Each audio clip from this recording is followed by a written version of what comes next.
All right, y'all. Today was Exodus 17 through 20.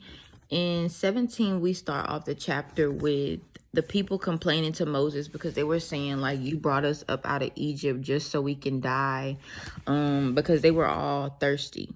So God told Moses to strike a rock with the staff in front of the elders of Israel to show a miracle, a sign, and a wonder. So Moses struck the rock in front of the elders, and water came out, and they were able to drink and proceed with their journey to the promised land.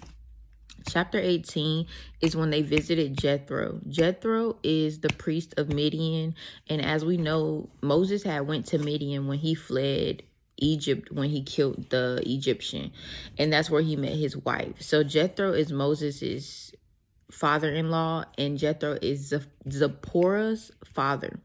So Jethro gave Moses advice to appoint leaders amongst the Israelites so that they could help judge. He was basically saying, instead of you being the one who judges the sinful nature that God is trying to pull out of the Israelites, how about you pick people out of the Israelites who don't like these certain sins? So pick people who don't like to covet, pick people who only want to put God first, and then they will be able to help you judge the Israelites so you're not doing everything on your own. Now, as we go into chapter 19, that's when Moses went onto Mount Sinai, and the presence of God covered Mount Sinai with a cloud of smoke. That's also where God told Moses, go down and get your brother and then bring him back to Mount Sinai. Don't let anybody touch the mountain, because I am God, I am holy, and I only want holiness in my presence. At the time, all of the Israelites were not holy. God was trying to do a work within the Israelites as a group.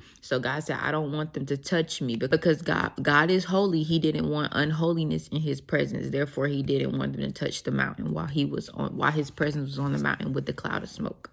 Now, as we go into chapter 20, this is where he gave the 10 commandments. And honestly, I really want to just drop them up on the screen.